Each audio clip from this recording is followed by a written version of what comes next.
Yawa barkanmu da sake haɗuwa a sabon bidiyo. A yau na zo muku da wasu application guda 13 masu matuƙar amfani. Application na farko sunansa Voice gashi nan at Voice. So wannan application ɗin amfaninsa idan kai downloading ɗinsa shine zai iya dinga karanta ma kowane irin rubutu musamman na turanci ba tare da wani matsala ba. Ko ka kunna data ko baka kunna data ba, inda kai kwafi ɗin rubutu na turanci ko daga wani website ne ka sa a ciki zai iya karanta ma kalma bayan kalma. So wannan shine application na farko. So idan muka shiga kuma application na gaba Kurukata. Shi wannan Kurukata shi kuma wannan application din amfaninsa shine idan kai downloading ɗinsa ka sa email ɗinka ka kunna kyamarar ka, so duk wanda ya ɗau wayarka ya sa password ɗin wayarka so 3 ko so 2, so zai turo ma da hotonsa da kuma inda yake ko da ya ɗaukan ma waya. So wannan application din zai taimaka ma wajen ka gano wanda ya ɗau wayar da kuma inda yake ka je ka karɓo wayarka. Sai application na gaba Cardboard. Shi wannan application din amfaninsa shine idan kana da Bluetooth na Apple wanda ka'ida zai amfani da iPhone ne, to amma kana so ka amfani da shi a Android, to zai taimaka ma wajen ka samu kusan duk bayanan da kake so da shi. Sai application na gaba TikTok.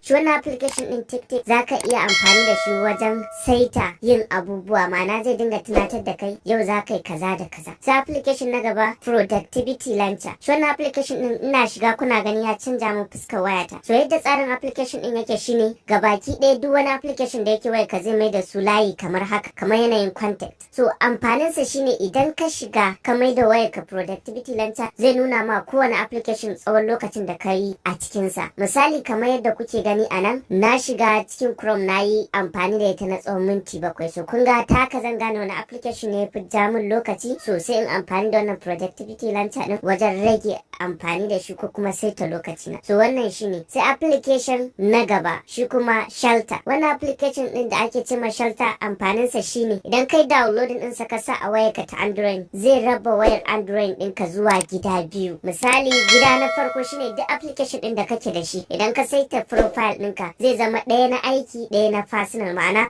application ɗinka idan misali kadara kana da application kamar WhatsApp misali ko YouTube zaka iya sa ya zama application guda biyu. Idan aka shiga ɗaya za a ga duk bayananka idan misali WhatsApp ne da chatting ɗin da kake na 'yan uwanka da waye. So zaka kuma iya amfani da na work shi kuma idan aka shiga kawai a ga iya bayanan wata lamba ce daban da wani chatting daban. So shine amfanin Shelter. Sai wannan Zino Radio. Ita kuma Zino Radio amfaninta shine idan wayar ka musamman manyan wayoyi da ba sa zuwa da radio, dan kai downloading ɗinsa ka kunna data ka zaka iya saurara kowane gidan radio ko dai na cikin gida ma'ana na ƙasar da kake ko kuma na ƙasashen waje, duk zaka iya saurara kowane radio da take duniya. Sai application na gaba wanda ake ce ma Lockwords. Shi wannan Lockwords din amfaninsa shine idan kai downloading ɗinsa shi ma kamar Kurukata ne, shi ma zai kokari ne idan ka saita shi ka sa email ɗinka da bayananka zai dinga turo ma hoto na wanda duk ya ɗau waya ka yi sa password fiye da su kamar 3 ko so 4, sannan zai faɗa ma inda yake da sauransu, ko da ma ɗaukar waya yayi ko ya sa ta zai bayyana ma. Sai wannan walkie-talkie. Shi kuma walkie-talkie shi yana amfani ne kamar da san yanayin oba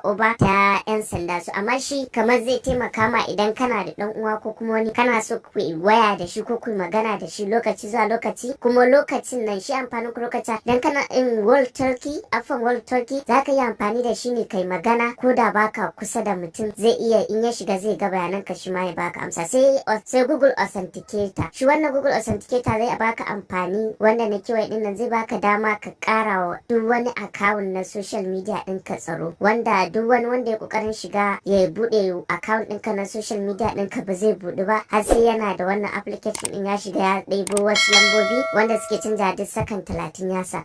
Sannan sai application na gaba wanda ake ce ma Snapseed. Wannan Snapseed din application ne na Google wanda zai taimaka ma wajen ka sa hoton ka yi kyau sosai. Sai application na gaba Lensa. Shi wannan Lensa din application ne wanda zai matukar taimaka ma wajen gyara hoton ka yi kyau sosai, ya sa hoton ka ya dinga kyau sosai. Sai wannan application na karshe shine na 13 shine Uptime. Shi wannan Uptime din application ne wanda zai taimaka ma wajen ka iya sauraron littattafai da yawa musamman wanda suke aka rubuta da yaren turanci a kullum a iya minti 15 za su karanta ma kowane littafi komai tsayinsa a ɗan takaitaccen lokaci kuma ka fahimci abin da yake ciki. So wannan shine